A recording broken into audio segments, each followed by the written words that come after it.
Sir சட்டை கிழிஞ்சிருக்கான் தானே பாக்குறீங்க? நான் தான் சொன்னேன் ரொம்ப தெளிவா இருக்குன்னு, நம்புங்க சார். நேற்று எங்களுக்கு அனுமதி வழங்கப்பட்டு 1 மணி நேரத்திலே சில மணி நேரத்திலே அந்த அனுமதி மறுக்கப்பட்டு மறுபடியும் 1 மணி நேரத்துக்கு மட்டும் பர்மிஷன் தரப்பட்டது. இப்ப என்ன சிக்கல் அப்படின்னா சார், எல்லா தலைவர்களும் இன்க்ளூடிங் எடப்பாடி கே பழனிசாமி அவர்கள், எதிர்க்கட்சி தலைவர், தமிழ்நாடு முதலமைச்சர் அல்லது திரு சீமான், பாஜக லீடர்ஸ் எல்லோருமே என்ன பண்ணிட்டு இருக்கிறாங்கன்னா 21ஆம் தேதி வரைக்கும் கடைசி நாள் பரப்புரை வரைக்கும் தங்களுடைய பயண திட்டத்தை காவல்துறையிடம் கொடுத்து அனுமதி வாங்கியிருக்கிறாங்க. விஜய் தரப்புடைய சிக்கல் என்ன அப்படின்னு கேட்டீங்கன்னா, ஒரு நாள் முன்பாகத்தான் அவங்க காவல்துறையை அணுகுறாங்க. இப்ப இன்னைக்கு சார், நாளைக்கு அவர் திருநெல்வேலி தூத்துக்குடி போறாரு, நாளை மறுநாள் கடலூர், அதற்கு அடுத்த நாள் புதுக்கோட்டை நினைக்கிறேன். இந்த 3 ஊர்களுக்கு மட்டும் தான் இன்னைக்கு அனுமதி கேட்கிறாங்க. காவல்துறை தரப்புல மிக தெளிவாக விளக்கம் கொடுக்கப்பட்டிருக்கிறது. அவர்கள் கேட்ட நேரத்தில் அவர்களுக்கு நாங்க அனுமதி கொடுத்திருக்கிறோம் என்று. ஆனால் விஜய் மக்களை சந்திப்பதற்கு தயாராக இல்லை, பரப்புரைக்கு செல்ல தயாராக இல்லை. வெரி குட்ரா. அது எப்பறா என்ன பத்திர எல்லா விஷயத்தையும் மிக தெளிவா புரிஞ்சு வச்சிருக்க நீங்க? எங்களுக்கு அனுமதி கொடுத்துட்டு அப்புறம் எதுக்கு சார் மறுக்கறாங்க? சார் நீங்க சொல்றது நீங்க அதுக்கு மட்டும் கரெக்ட் சார். அதாவது 2 to 6 அனுமதி கொடுத்துட்டு அதற்கப்புறம் அந்த அனுமதியை கேன்சல் பண்ணிட்டு அதுக்கப்புறம் 1 மணி நேரம் எந்த அடிப்படையில் இது நடக்குது? இப்ப இந்த அனுமதி எப்படி கேக்குறாங்கன்னா, ஏற்கனவே இவங்க முன்கூட்டியே சில தலைவர்களுக்கு அங்க ஒதுக்கி இருப்பாங்க, அந்த நேரம் அதே நேரத்தை எங்களுக்கு கொடுங்கன்னு கேக்குறாங்க. அப்ப ஏற்கனவே வேற ஒரு தலைவர் அதே நேரத்தில் அதே ஊர்ல பிரச்சாரத்துக்கு ஒதுக்கப்பட்டிருப்பார் இல்லையா, அந்த நேரத்தை இவங்க கேக்குறாங்க. திட்டமிட்டு ரத்தாகணும்னு இப்படி பண்றாங்க. அப்படித்தான் பண்றாங்களோன்னு எனக்கு தோணுது. இல்லைன்னா நீங்க ஒரு முழு நேர அரசியல்வாதியாக ஆன பிறகு இன்னைக்கு களம் திமுகவிற்கும் அதிமுகவிற்கும் இடையிலான கடும் போட்டியாகத்தான் இருக்கிறது. அப்போ ஒரு முடக்கணும்னு நினைச்சாங்கன்னு வைங்களேன், திமுக முடக்கணும்னு நினைத்தால் அதிமுகவை முடக்கலாம். கரெக்டா? அது நடக்கும்.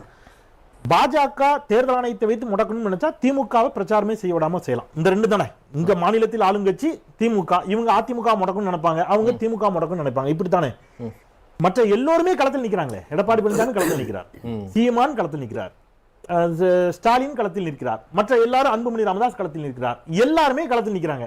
உங்க ஒருத்தரை தான் மொத்த பேர் முடக்கணும்னு நினைக்கிறாங்களா? நீ என்ன அவ்வளோ பெரிய அப்பாட்டாக்கிறா இல்ல அவ்வளோ பெரிய அப்பாட்டாக்கிறான்னு கேக்குறேன். இங்க இதை இந்த அரசின் ஒரு சில அதிகாரிகள் திமுகவின் மாவட்ட செயலாளர் மாதிரி செயல்படுறாங்க. அது என்ன நின்றுகிடன் யாரை பெருமைப்படுத்துறது? உங்களுக்கு இவ்வளவு படித்த அதிகாரிகளுக்கு இந்த டெமோக்ரஸி மேல அக்கறை இல்லையா? இவன் தான் நம்மள பைத்தியக்காரன் நினைச்சிட்டானா? அடிக்கடி மீட் பண்ணி டார்ச்சர் கொடுக்கறானே. இப்ப தேர்தல் நடத்தை விதிமுறைகள் அமல்ல இருக்கு. இப்ப ஒருவேளை உங்களுக்கு அனுமதி மறுக்கப்படுது அப்படி வச்சுப்போம் ஒரு வாதத்துக்கு சார். ஒருவேளை நீங்கள் திட்டமிட்டு பழிவாங்கப்படுகிறீர்கள் என்றால் நீங்க சீனியர் ஜர்னலிஸ்ட் சார், யாரை கொஸ்டின் பண்ணணும் சொல்லுங்க சார்? எலெக்ஷன் கமிஷன் தானே கொஸ்டின் பண்ணல. நீங்க இதுவரைக்கும் எங்கேயா எலெக்ஷன் கமிஷன் கொஸ்டின் பண்ணிருக்கீங்க? எங்கேயாவது யூனியன் கவர்மெண்ட் கொஸ்டின் பண்ணிருக்கீங்க? அப்போ நீங்க எல்லாவற்றையும் ஏதோ இடத்துல அரசியலாக்கிட்டு வீட்டுல உட்காந்துக்கணும்னு நினைக்கிறீங்க.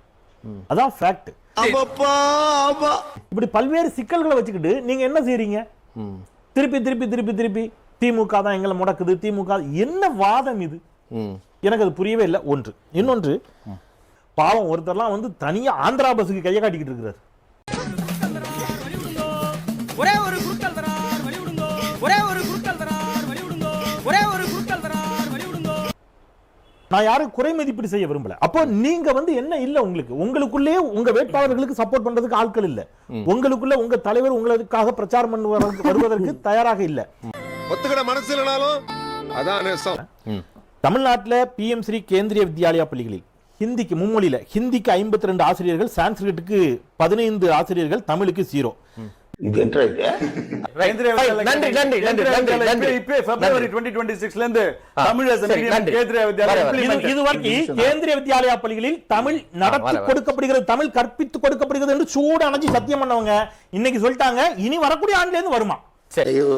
ஒரு பைத்தியக்கார பைலட் இந்த நாடு மக்களும் மாட்டிட்டு படுற பாடு.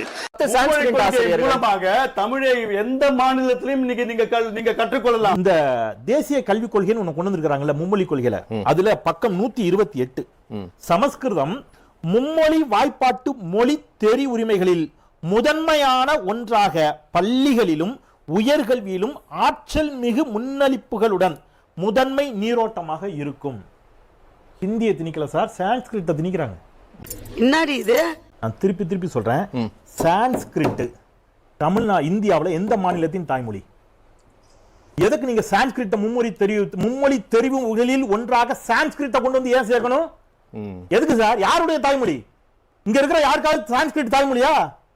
எத்தனை பேர் தாய்மொழி எங்க சான்ஸ்கிரிட் பேசுறாங்க? சான்ஸ்கிரிட்டுக்கு நீங்க எவ்வளவு நிதி ஒதுக்கி இருக்கீங்க சொல்லுங்க. அதெல்லாம் ரகசியம் சொல்றதுக்கு இல்ல.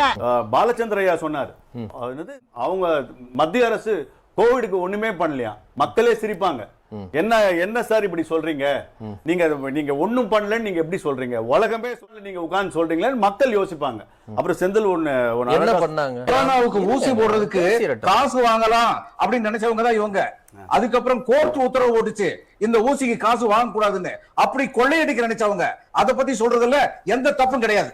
சரி, நன்றி திரு. என்னாச்சு? இல்ல நீயே இவ்வளவு கேவலமா இருக்கேன்னு சொல்ல வர்ற. 124% இந்த 4 வருஷத்துல இன்க்ரீஸ்ங்க. இந்த டேட்டா படிக்க முடியும் என்னால. 124, அதுவும் போக்சோ யாரு? பெண் குழந்தைகளுக்கு. யூபில ஒண்ணு நடந்ததுக்கு இங்க எடுத்த உடனே இங்க கேண்டில்ல ஒண்ணா யூபி தான் சார் ஃபர்ஸ்ட் என்சிஆர்பில ஓடுனவங்க சார். என்சிஆர்பில அவருக்கு ஒண்ணா நீங்க தான் 124 யூபி தான் ஃபர்ஸ்ட்.